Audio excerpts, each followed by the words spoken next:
Hello, everybody. Welcome.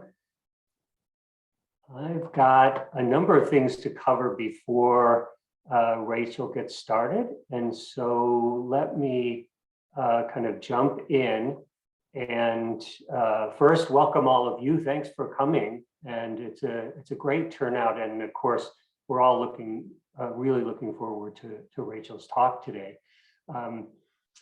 I'm going to, just let me mention who I am in case you aren't, one of the students who are signed up or one of the faculty that know me. I'm Bob Kaiser. I'm a professor in the geography department studying the political geography and geopolitics of ethno-nationalism, particularly in the Soviet Union and the successor states. Recent work that I've done has included work in the borderlands between Russia and Estonia, and particularly the Russian communities living in Estonia following independence, and more recently, the rising demands for autonomy and the protest movement leading up to and including the 2019 uprising in Hong Kong. So again, sort of borderlands and the political geography and geopolitics surrounding these issues. I'll mention a couple of additional background things and then introduce you to Rachel Oswald, and then we'll get going. Today's sponsor is the Institute for Regional and International Studies National Resource Center, or IRIS-NRC, which supports and enhances global awareness and inspires informed thinking about the complexities of our world. The center provides resources and expertise to K-12 and post-secondary educators, students, and the community at large. And IRIS-NRC is a partner in the, oh, sorry, that's next. Thank you also to our co-sponsor for today's film club, the Pulitzer Center for Crisis Reporting, which raises awareness of underreported global issues through direct support for quality journalism across all media platforms and a unique program of education and public outreach. The University of Wisconsin-Madison is a Pulitzer Center Campus Consortium partner there. Essie Lenchner will be running tech support along with John, our grad student assistant. If you have any challenges, use the chat function to contact Essie and or John, and we'll get that sorted out. We are recording today's event and sharing the link and digital resources in a post-event email. You will only show on the recording if your microphone is turned on to speak, just as background information. Please do try to enter any questions you have in the chat for the Q&A portion during the last 15 minutes, and you can be adding those questions at any point during the talk with Rachel. I'll also read the UW-Madison Land Acknowledgement Statement. The University of Wisconsin-Madison occupies an ancestral Ho-Chunk land, a place their nation has called Dae-Jok since time immemorial. In an 1832 treaty, the Ho-Chunk were forced to cede this territory. Decades of ethnic cleansing followed when both the federal and state government repeatedly but unsuccessfully sought to forcibly remove the Ho-Chunk from Wisconsin. This history of colonization informs our shared future of collaboration and innovation. Today, UW-Madison respects the inherent sovereignty of the Ho-Chunk Nation, along with the 11 other First Nations of Wisconsin. Now, let me introduce you to today's speaker. Rachel Oswald is a reporter for Congressional Quarterly, or CQ Roll Call, where she covers foreign policy through a legislative lens.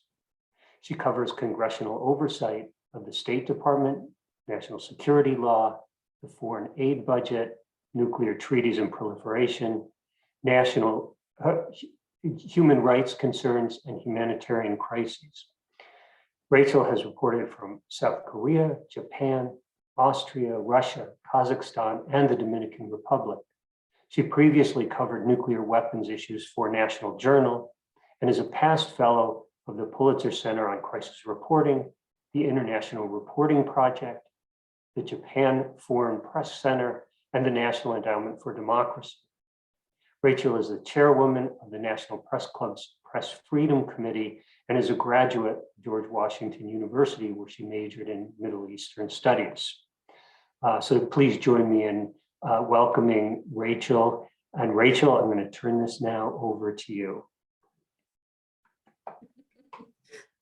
Thanks so much. That might be the nicest and warmest introduction I've ever had. So thank you. Well, welcome everybody. I appreciate you giving me some of your very valuable attention tonight. I hope to make the most of it. I hope at least some of you were able to, as part of this April Film Club, watch Death of Stalin, the movie that I suggested be the lead in tonight's conversation. I suggested that I first saw it myself for the first time last month, and it was very timely and horrifying. And I thought it would be good to frame the discussion to remind us all that while the film was definitely satire, it still remains the case today that many powerful nations, most notably Russia, continue to concentrate unchecked power in the hands of dreadfully fallible and small-minded leaders. And that has real-world implications for global peace and security for all of us.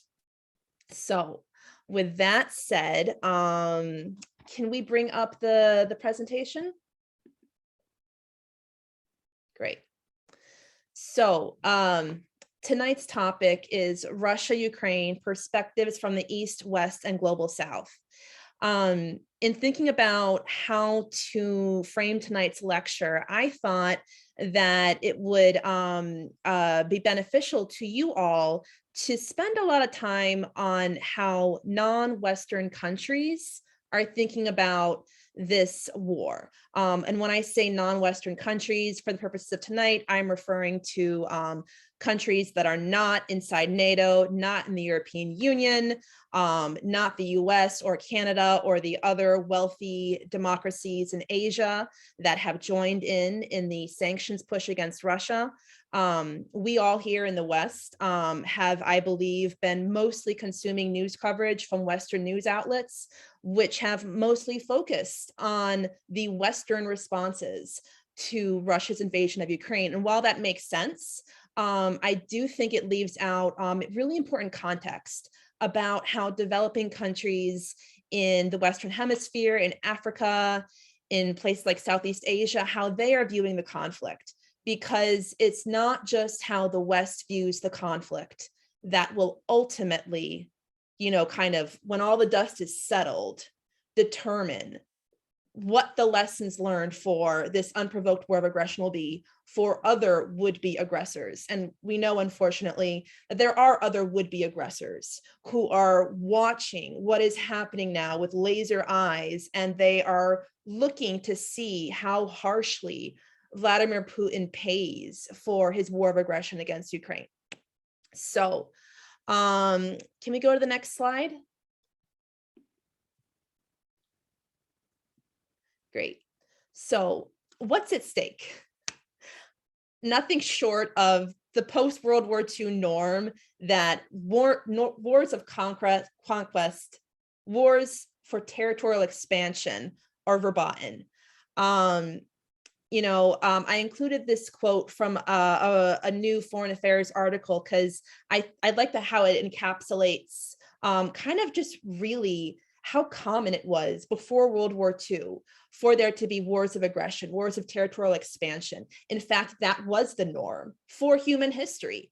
And in the post-World War II era, we were trying to have a new norm, that such wars were unacceptable, and the international community would respond to such wars unanimously with economic retaliation to deter further such wars. And that's kind of what's at stake right now. Other things are at stake. Massacres, massive human rights violations are at stake. China, Taiwan, that's part of it. But the dividend of World War II was that we had the United Nations, and the United Nations, its founding basis for existence is to create structures that disincentivize wars of aggression and allow and are able to resolve wars of aggression before they become wars of aggression.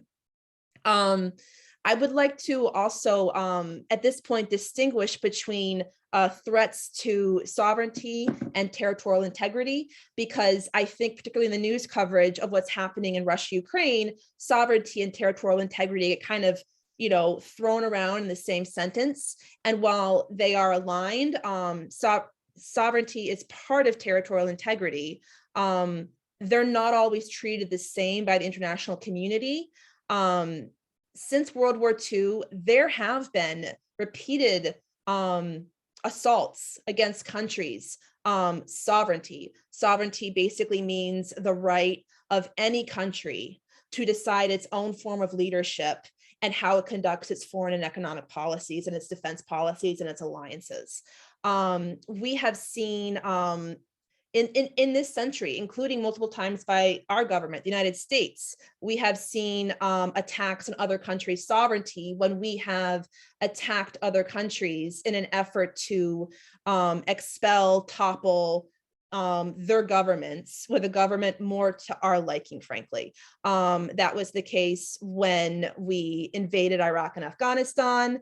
That was the case when the United States led a NATO military intervention in 2011 against the regime of Muammar Gaddafi. Those were assaults on sovereignty, but they were justified as being necessary, and people disagree, and they still disagree about whether they were justified. But one thing was clear, was that those were not attacks against the territorial integrity of those countries. The United States was not trying to rewrite the boundaries of Iraq and Libya and Afghanistan. And so they were less objectionable to other countries in the United Nations, in part because that norm of respecting territorial integrity was being respected. And so can we go to the next slide?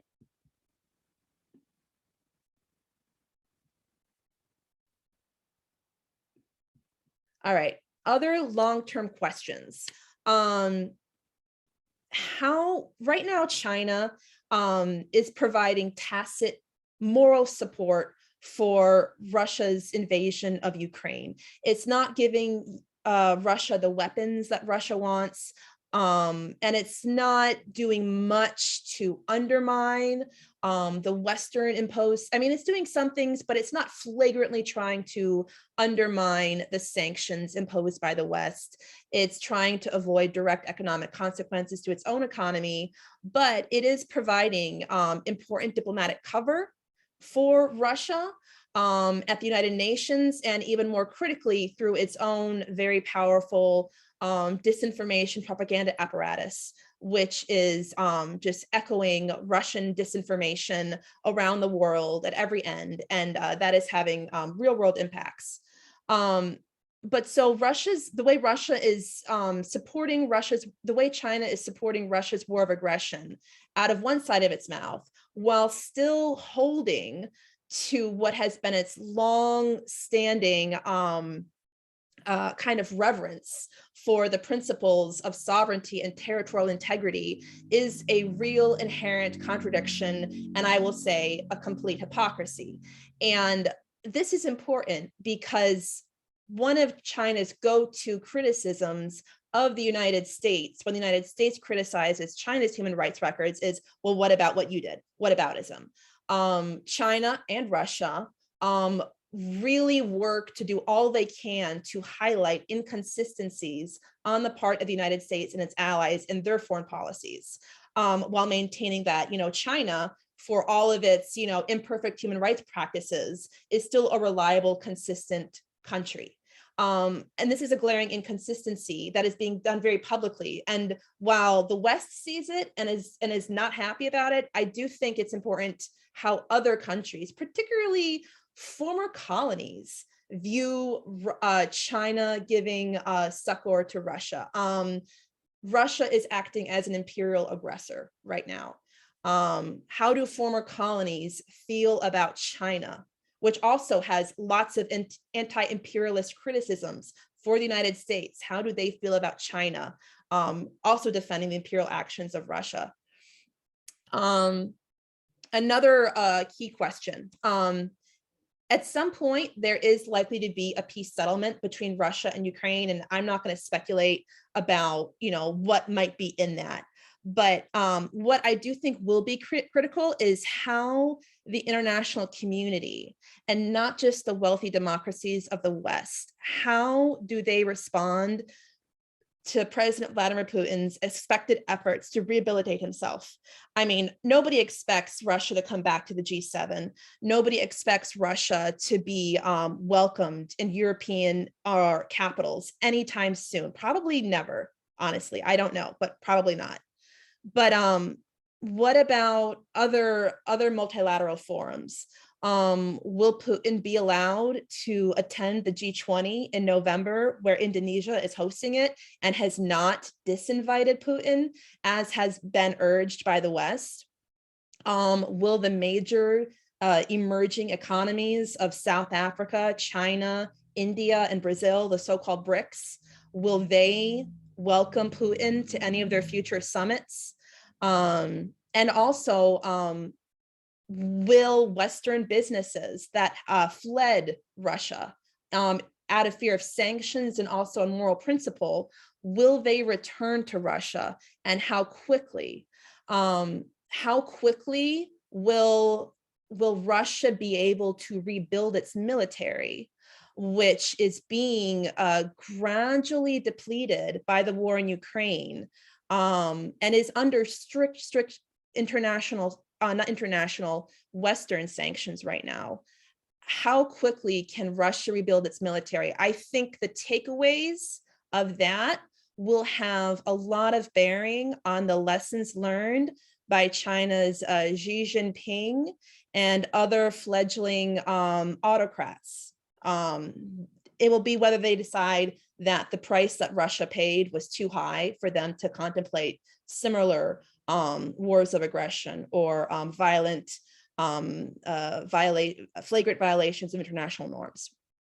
And finally, what will the United States do to resolve the own inherent inconsistencies of many of its foreign policies? In trying to rally international support against Russia and for Ukraine, the United States has really been making moral arguments. There are arguments of national self-interest, security interest, protecting the norm against wars of aggression in there, but for the most part, Washington is framing this through a moral lens. And that's really, really rallying for NATO, for the European Union. It really is. But other countries outside of the West have a more jaundiced view of the United States and its own history. And if the United States continues to have a policy of basically, we have exceptions to these rules, it will continue to give Russia and China, to a lesser extent, openings to accusative hypocrisy and undermine that high-minded morals argument that can actually be really compelling when it's done from a position of, strength and not double standards. And I'll get to some of that later, some of the inconsistencies later in the presentation. Let's go to the next slide.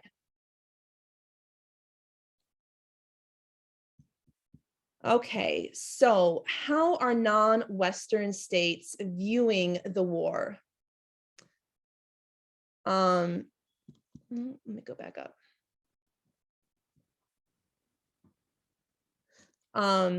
Let's take a slightly deeper look at how key non-aligned countries and regional blocs are viewing the war. India is a key emerging country, the world's biggest democracy, and it plays a crucial role in the United States' developing strategy for managing the long-term threat of China in the Asia Pacific. India has abstained been neutral during all 3 UN General Assembly votes on the Ukraine war. This is in line with India's previous positions during other times of Russian aggression. This isn't a change of policy for India. India is continuing its status quo, which, you know, for any of you foreign policy history students, you'll remember India was famously part of the non-aligned movement during the Cold War. For the most part, Indian domestic polls show that those surveyed approve of their government abstaining and condemning Russia at the United Nations. This is likely due in no small part to how strongly India's populist right-wing media, which is consumed by most Indians, rather than like the English language publications, which are consumed by the so-called elite. India's populist right-wing media has argued that President Joe Biden is wrong to criticize India's neutral position on the war, in part by arguing that Russia was provoked by NATO, and 2, the United States bungled its own withdrawal from Afghanistan very recently, which directly contributed to the deaths of many innocent Afghans. Therefore, where does the United States get off on wagging its finger about other countries causing deaths of innocents? So again, whataboutism.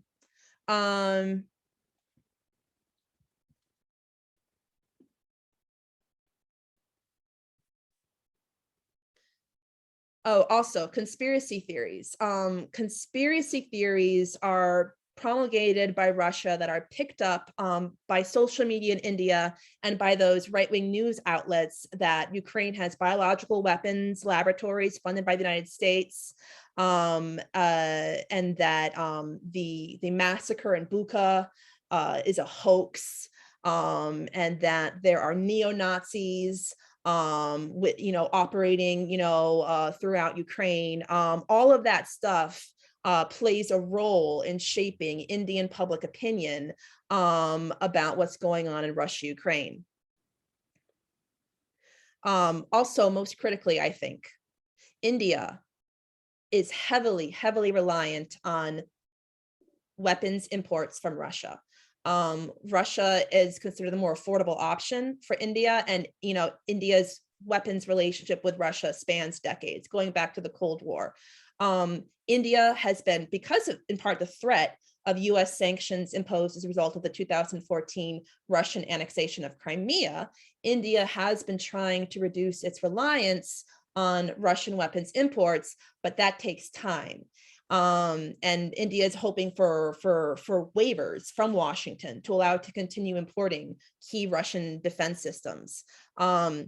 India doesn't feel like it has room to compromise on this right now because it feels like it has very serious security threats on its borders posed by Pakistan and India and China. And that's going to be a real area of tension between Washington and India. But it seems right now that like Washington gets that. Washington has been making more public, Washington has been doing more recently to publicly pressure India to kind of pick a side, but Washington also recognizes that India's position on Russia, Ukraine is a longstanding one. India's position on Russia is a longstanding one. And I think Washington really doesn't want to do anything that would push China away from the emerging informal alliance, I say informal alliance carefully, in the Asia Pacific of Australia and Japan and the United States and India to kind of handle China. So this is really the United States trying to walk and chew gum at the same time when it comes to India and the Russia-Ukraine war. Israel. Israel is another problematic country for the United States when it comes to Russia, Ukraine. Israel did not vote at the United Nations to condemn Russia's invasion, although it did vote more recently to expel Russia from the Human Rights Council. Otherwise, Israel has not taken decisive steps to punish Moscow. Israel explains this by saying, you know, it really relies on Russian acquiescence in Syria for Israel to carry out airstrikes on missile and weapon depots in Syria that Israel fears could be used to threaten Israel. Additionally, there are large populations of Russian and Ukrainian Jews who might look to immigrate to Israel because of the war, and Israel will want to prioritize their ability to safely travel. And so it will want to take steps that won't infuriate Russia and won't infuriate Ukraine, but increasingly Israel is being pressured by the West to pick a side. In Africa, the Russia-Ukraine war has been really illuminating to international affairs analysts that I've spoken with, because it has revealed just how busy Moscow has been in sowing influence in African countries, when so much of the worry in recent years in Washington has been about China's growing influence in Africa through its Belt and Road foreign aid projects, foreign development projects.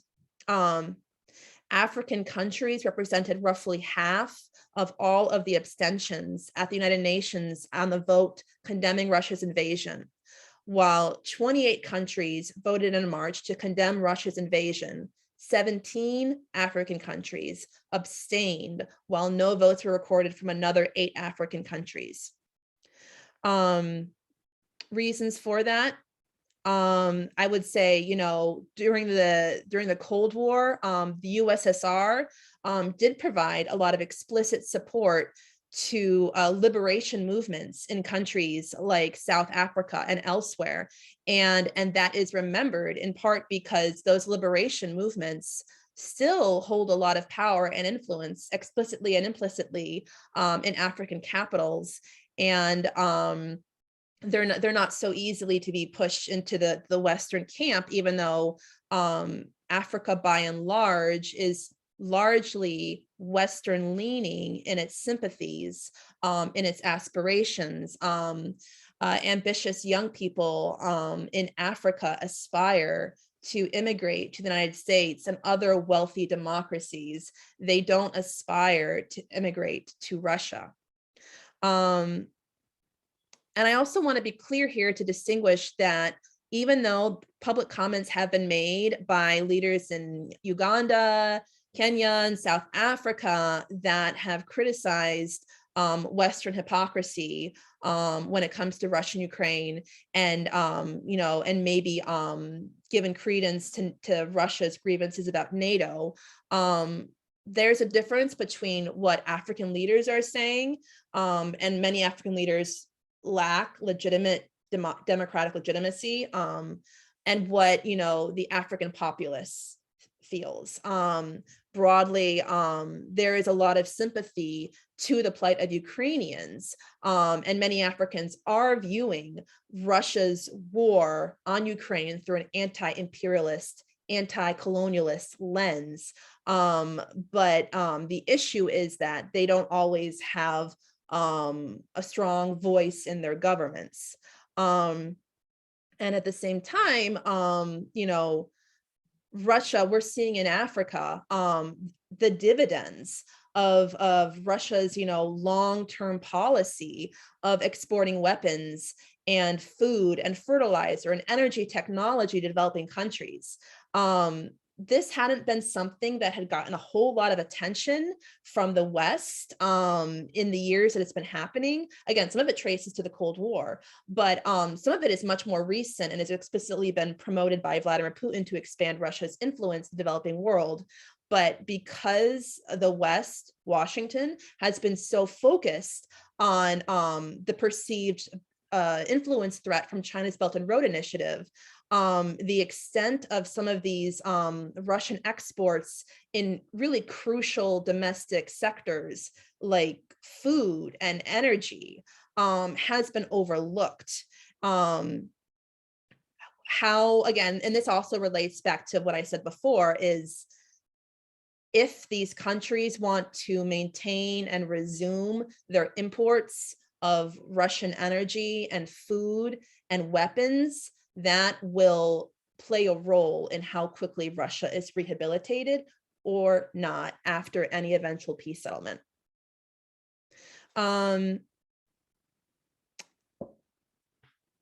developing countries, including in Africa, including in Southeast Asia, including in South America, are largely sympathetic toward Ukraine, but they resent perceived double standards by the West in how they are supposed to, they feel, prioritize what's happening to Ukraine over their own national interests.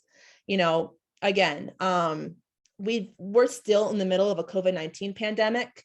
That pandemic was ruinous to the economies of much of the developing world, in part because of the self-protective measures imposed by Western countries. Western countries were quick to snap up all of the first contracts for the highest quality vaccines against COVID, leaving countries in Africa and Asia to wait for lesser quality vaccines to come on the market and become available.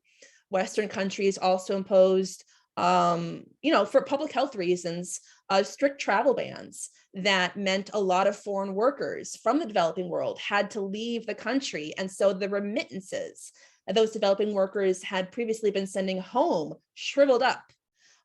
Tourism shriveled up. And at the same time, the foreign aid that these countries had been getting from the United States, from the European Union, from the United Kingdom, that also did not rise to meet the need of the COVID-19 pandemic, because the West chose to prioritize protecting its own industries and its own people. And so now, when developing countries are told, or asked, we want you to impose sanctions on Russia, we want you to stop importing products from Russia, there is a feeling of, that's not fair to us, we're so fragile, we're still coming out of the pandemic. And also, oh wait, Europe is still importing oil and gas from Russia, and so there is sympathy for Ukraine, but also frustration for a renewed feeling that the West prioritizes Westerners and wants the rest of the world to do so too. But when the victims are brown people, whether they're Syrians or Afghans or coming from Africa, and they're seeking refuge in Europe or the United States, they don't get that same hearing and sympathy. So this is all part of the tension between how strong of an international response that there will be for Russia. Can we get to the next slide?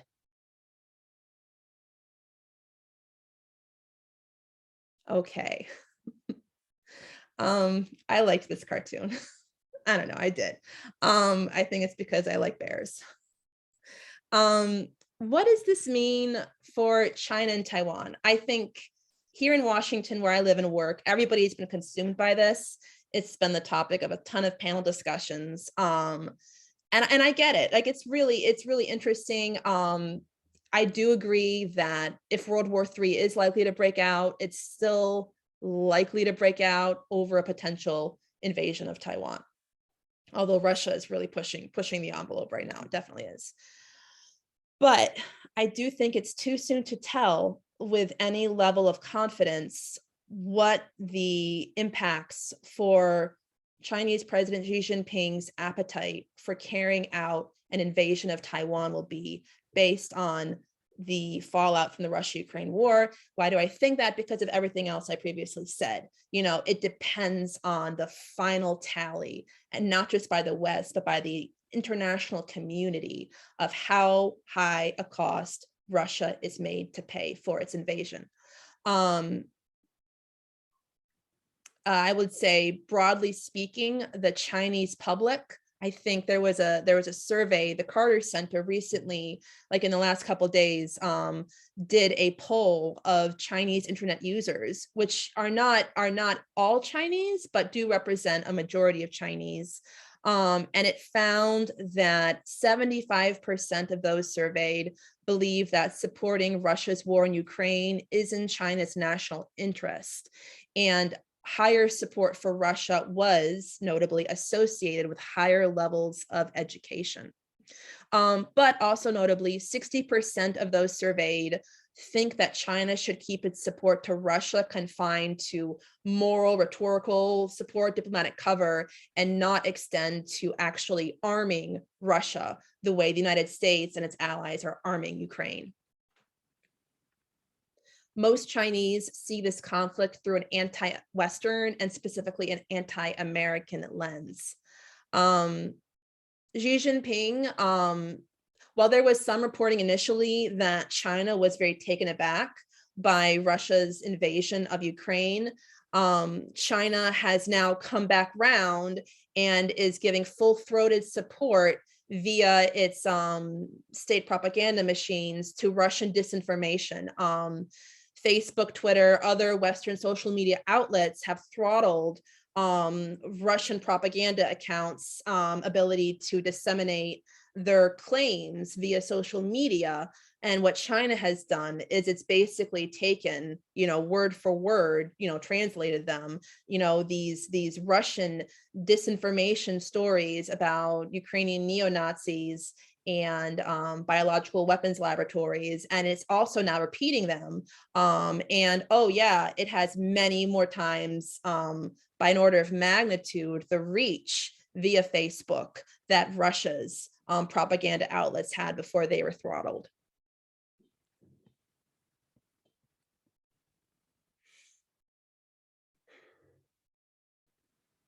Can we go to the next slide? All right.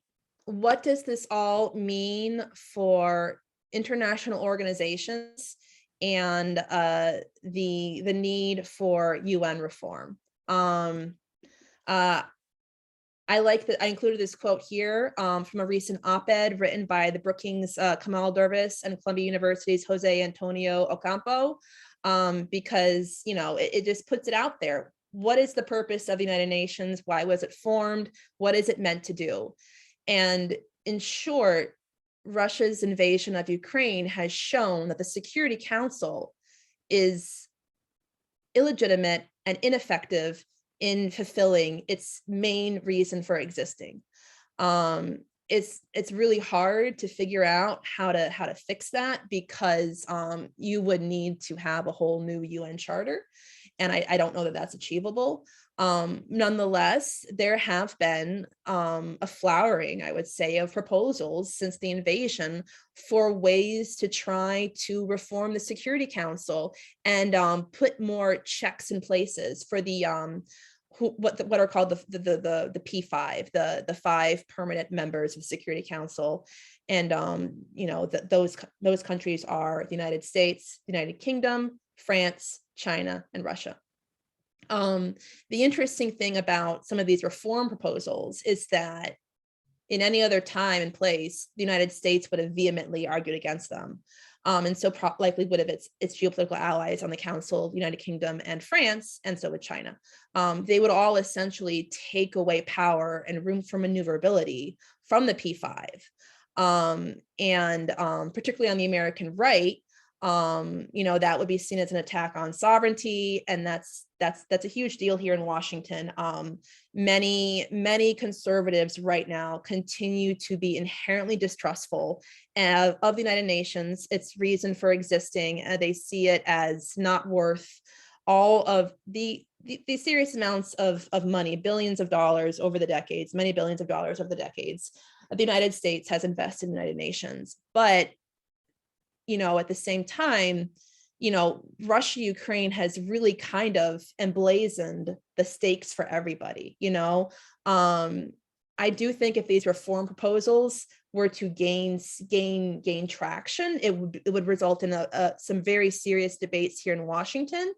I think it's a very long road to go. But it's worth noting, and the Biden administration is even supporting some of, to my mind, the weaker proposals for reform. But I'll run through a couple of them for you. One proposal would be to add a clause to Article 27 of the charter that would permit a large double majority representing, depending on how it's phrased, 66% of all member countries of the United Nations, or 60% of the world's population, that they could override any veto from a P5 member. Another proposal would take away Security Council members' power to veto referrals to the International Criminal Court. And the Biden administration is backing a reform proposal from Liechtenstein that would require any P5 Security Council members, when they use their veto, to go before the General Assembly and explain why they decided to do that. Right now, P5 members, and it's usually the United States or Russia who most commonly use the veto, don't have to kind of really make an explanation, you know, I mean, sometimes they do, but it's kind of just like, you know, not really taken seriously, and they don't really have to worry about justifying themselves in the court of public opinion of the General Assembly.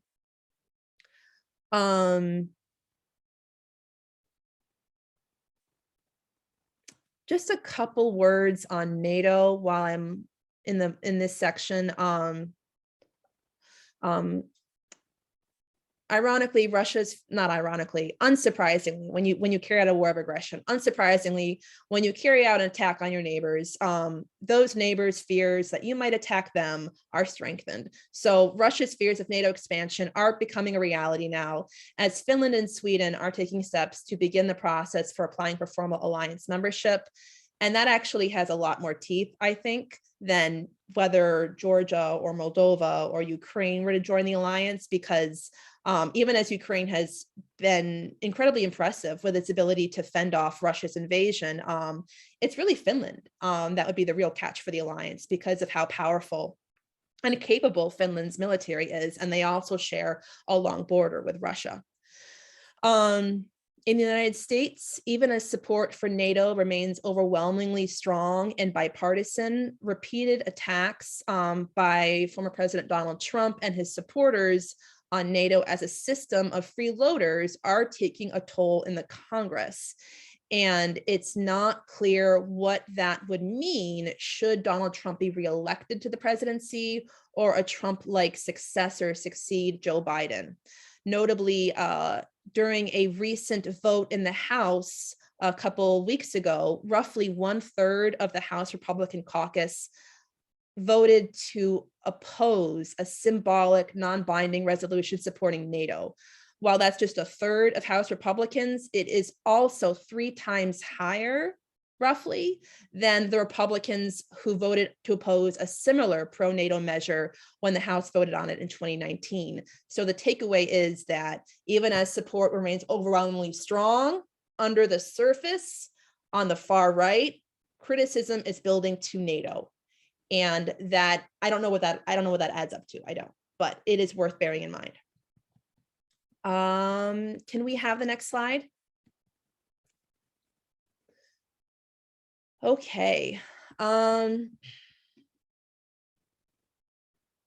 Again, another quote that I liked, again, from Tanisha Fazala of the University of Minnesota, that kind of encapsulates the stakes of what the takeaways will be for the international community for how Russia's invasion of Ukraine is ultimately viewed.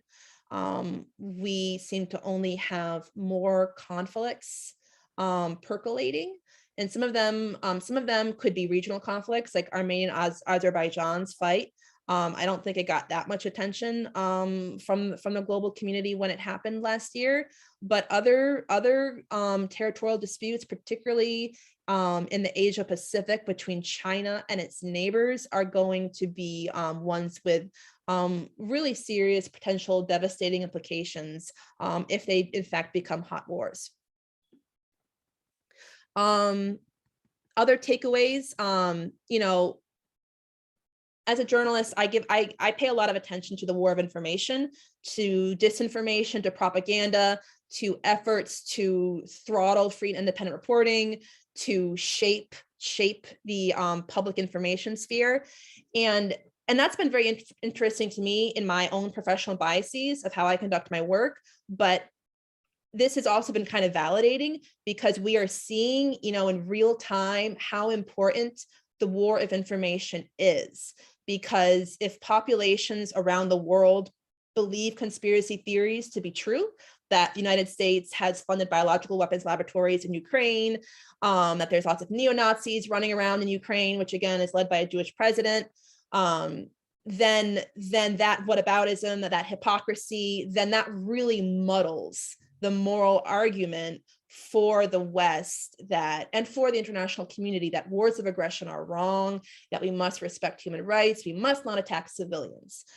This has real world consequences, particularly when you have weak governments, weak national governments that lack a lot of security and a sense of legitimacy, and they're going to be vulnerable. I don't want to say vulnerable, but when your public has the ability to hold you to account, whether because they believe in conspiracy theories that are boulder dash, or whether because they want you to adhere to global norms and respect for human rights, that has influence on the way those countries make decisions, whether it's participating in sanctions. Notably, Japan and South Korea are joining strongly. So is Singapore.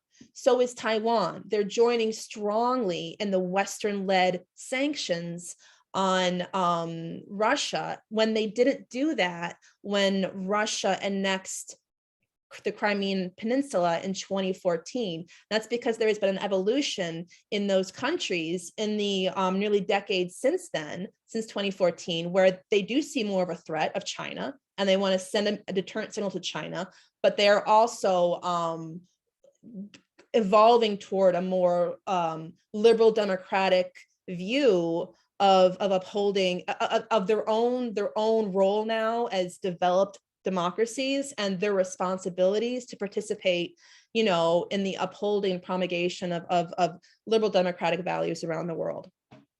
Oh, and again, the United States has staked out the moral high ground in this conflict. It's, that this is a conflict between autocracy versus democracy, but its own shortcomings when it defends or makes excuses or even uses, the UN Security Council, its veto power to, for example, protect Israel from resolutions that would rebuke it for its building of settlements in the West Bank, land that was seized during a war, that's not legal under international law. It's not legal to acquire land through war. It's not legal to annex land, but Israel has done that. The United States, literally, it defends Israel, and it has reasons for doing that. It couches them in national security reasons and protecting Israel's democracy in a region full of autocracies, et cetera, et cetera.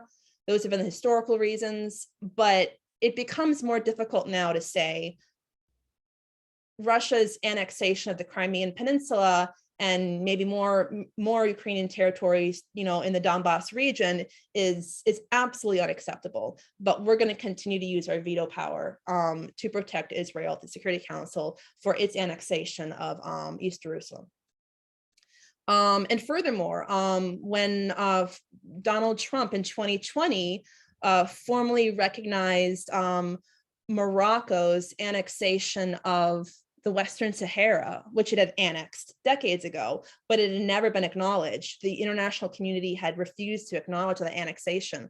But when Donald Trump agreed to recognize it, in exchange for Morocco joining the Abraham Accords and extending diplomatic recognition to Israel, that's all part of the calculus right now, particularly in the Middle East, where there is a ton of hedging right now at vis-a-vis Russia-Ukraine. And that, I think, brings me to the end of my remarks. Let's go to Q&A if we could.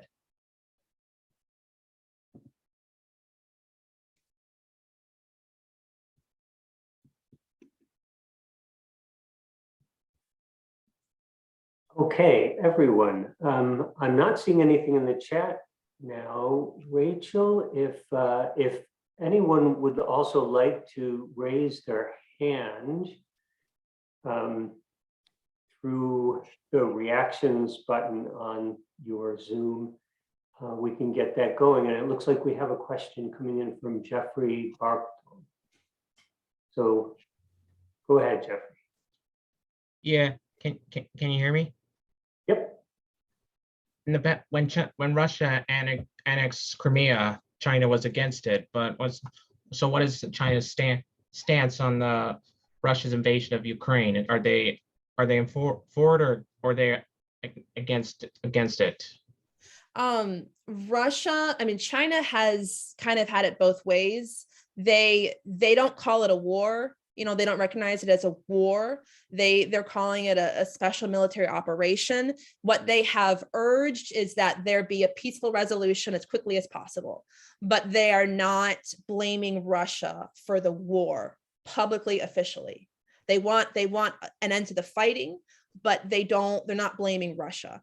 That's what they're saying officially, publicly. And then we also have everything that they're doing through their official propaganda, state government news outlets to kind of repeat and amplify Russia's disinformation claims. So why is that? Why is Russia not, blaming? Why is China not blaming Russia? I think that, I think initially China in February 24, when Russia invaded, I think initially China was taken aback. I think it was surprised, even though there had been that very high profile summit at the Beijing Olympics a few weeks prior between Putin and Xi Jinping, where they announced, deeper cooperation among throughout several areas. I think China feels like ultimately having Russia be strong serves China, particularly as it distracts Europe, it distracts the United States from focusing resources on the Asia Pacific, and also having a strong Russia that is not a pariah country in the international system helps China, because then China has another powerful country that it can form a bloc with. They're not a formal alliance, but ultimately I think China sees that it is in bed with Russia, not a formal alliance. They don't want to take on the consequences that Russia's incurred, but Xi Jinping would prefer to see a strong and robust Russia as a stronger counter to the solidifying alliance by the West against China. Why can't we all just coexist? I don't know. I think it'd be great. I don't think it's in human nature, and I think that's really depressing, but it's really hard for humans to coexist historically. We can do it, but historically wars of aggression have been our norm. Remember, education is a key, could be a key to end that. I agree. I think access to good information is key. Yep. And being raised rightly, with love and all that. That helps too. Any more? Can I ask any more, or should I just put them in the chat? Let's see if we can get a few more questions from others. And I think in the meantime, if you want to put questions in the chat, that works great. So if we don't have any, we'll definitely pick yours. And speaking of which, Rachel, are you okay going a few minutes over? Yeah. In a time, just so we can collect a few more? Yeah.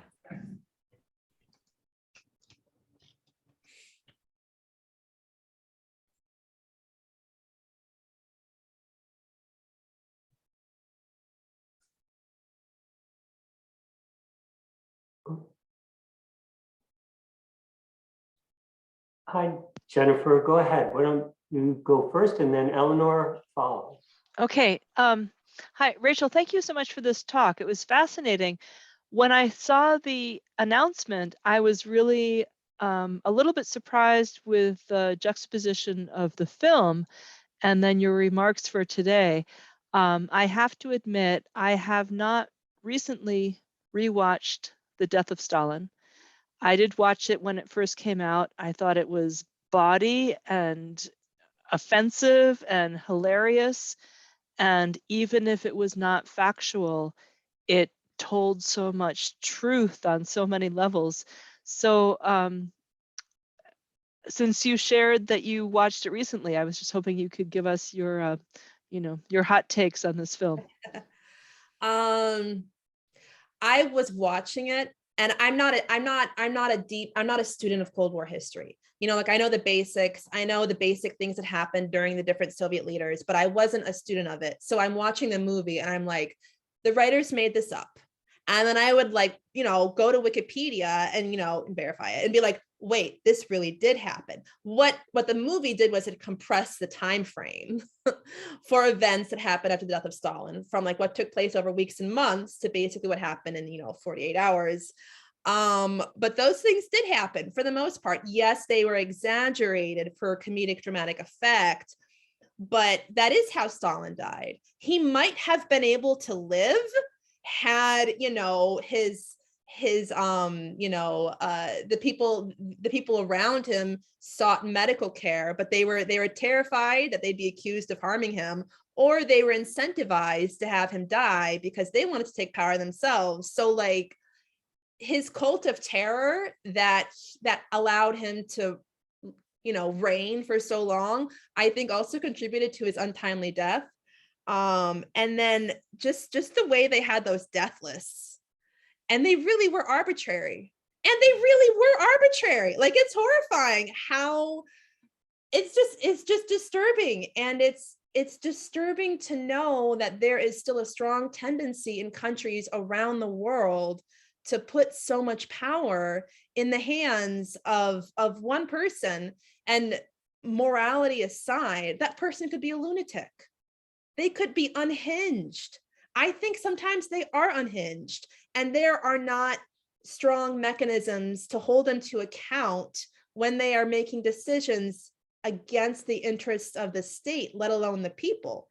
And I find that baffling, but it's reality. And I am still trying to kind of come to terms intellectually with why so many governments continue to tolerate and prefer that.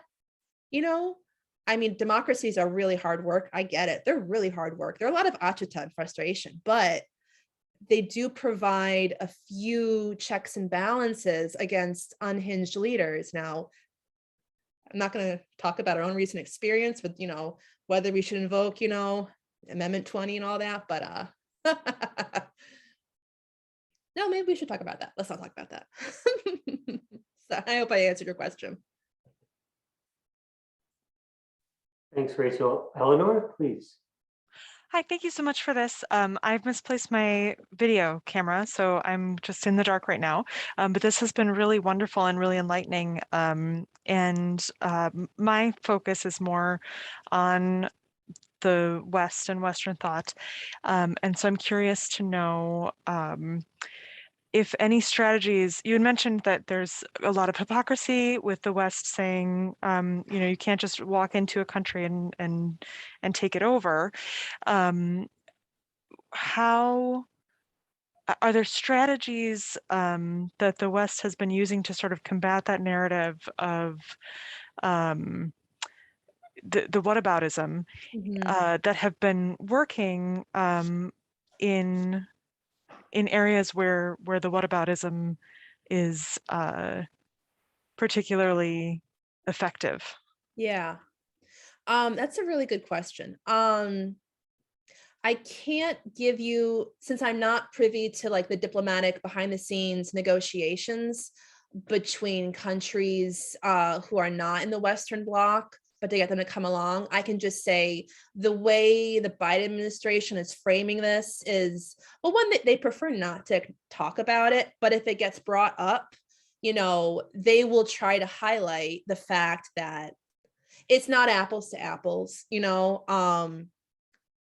Russia carried out an unprovoked, war against its neighbor, similarly to the way Saddam Hussein, invaded Kuwait, at the beginning, in 1989, resulting in the Gulf War. The Gulf War was supported overwhelmingly, I think near unanimously, by the international community. They supported the US effort to successfully expel Saddam Hussein's forces from Kuwait and reinstall the legitimate government of Kuwait. So they're trying to kind of focus on the black and white immorality of what Russia did, and that's true, these arguments about whataboutism, they have the most salience, in the Middle East, in Africa, in countries that have recently experienced, what they feel like are double standards in the way, military interventions are carried out against their governments, and also, and I think emotionally, the victims. How are the victims treated? The Syrian victims of Bashar al-Assad's war got a lot of sympathy from the West, and Germany and a few other European countries did welcome in large numbers of refugees, but in the United States, when there was a proposal by Barack Obama to welcome in, I think it was 100,000 Syrian refugees, that became a rallying cry by conservatives led by Donald Trump. That's the kind of to not allow a single one in, and that's recent memory for the populations of these countries that are hedging, and it's hard. It's like, what Russia did to Ukraine is absolutely wrong, but how much should we have to pay the consequences for Russia's attack on Ukraine, the economic consequences of Russia's attack on Ukraine, when the West is perceived to have been directly or indirectly responsible for a lot of harms to innocent civilians in the 21st century? It's hard. I don't envy the Biden administration this job. That's a real hard one to argue.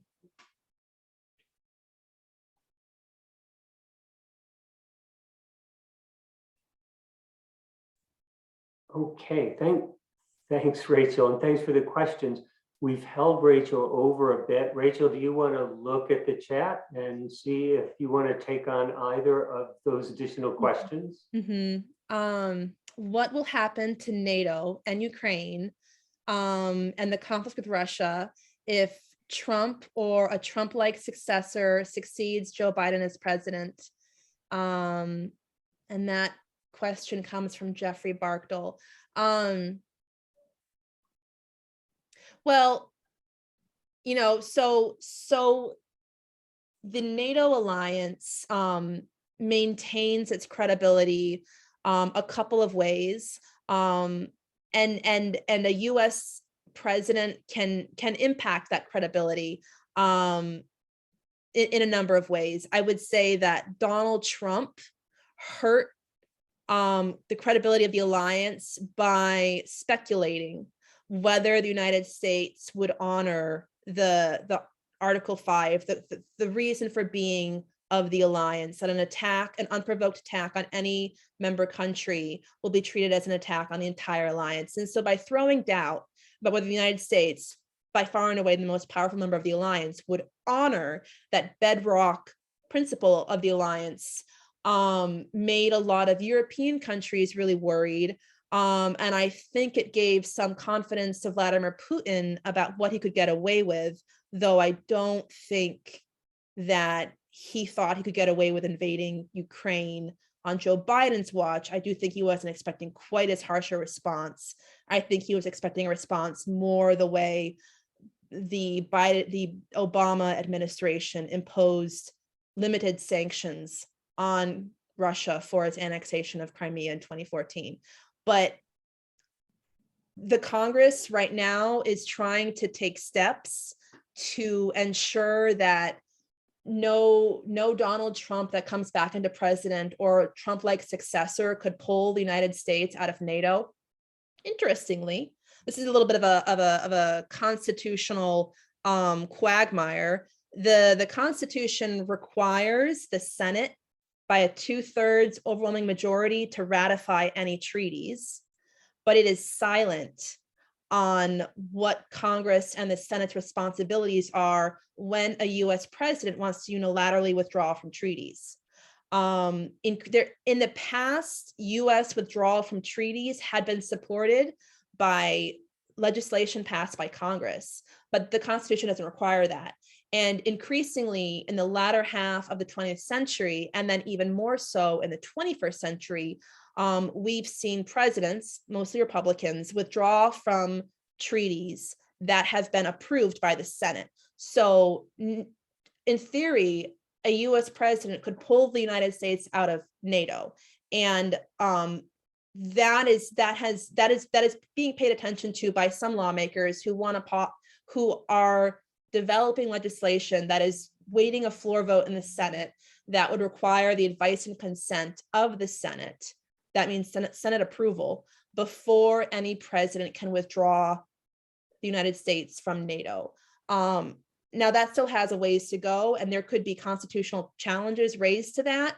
But even if a future Donald Trump-like president doesn't withdraw the United States from NATO, by ending military support for things like our deterrence initiatives that we have in Eastern Europe that include lots of drills with European partners, and in the case of Ukraine, included before the invasion, a lot of training, they could end that.